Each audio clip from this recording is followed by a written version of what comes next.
Well, the left-wing media in hysterics over President Trump's wiretapping claims. Watch this montage. The President of the United States is accusing the former president of wiretapping him. I think that this is, again, something that if this happened, Martha, If. It was jarring.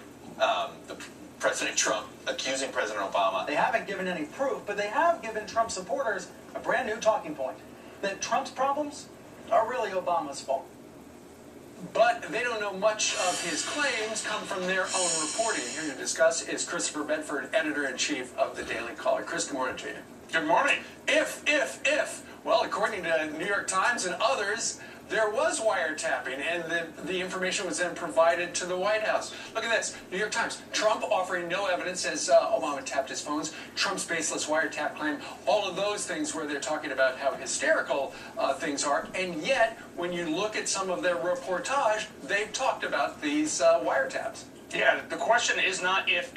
The question is how much did the Obama administration work to sabotage the incoming administration, to listen in on them? We have reporting in the Daily Caller, we have reported in the New York Times, the Washington Post, that says that they were listening in, they were looking in, they were checking to see what kind of collusion he might have had with the Russian government. Of course, there really probably wasn't any collusion at all.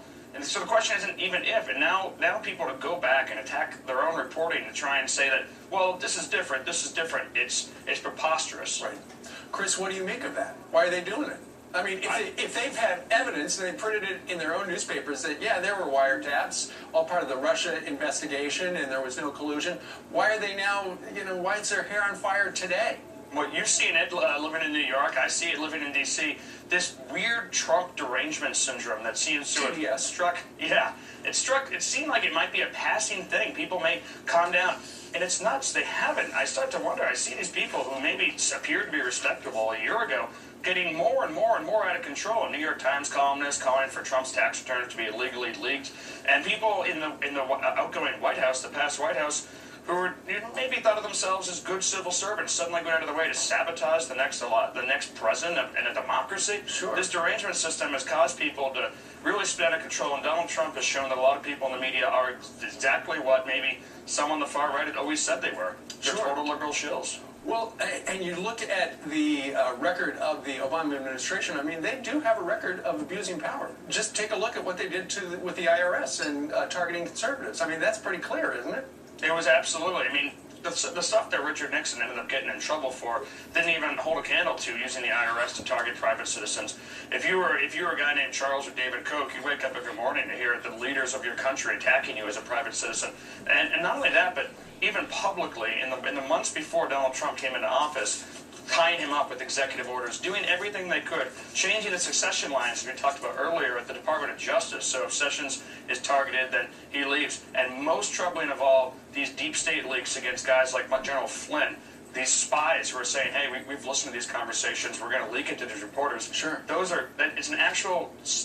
It's the shadows of a police state happening while people are afraid and say that Trump is leading it. It's crazy. And it is crazy because Mike Flynn's name was supposed to be masked because he was in the United States. If they're looking at the Russia stuff, and somebody in the administration, in the intel community somewhere, said, let's take the name off so everybody knows and try to blow them all up.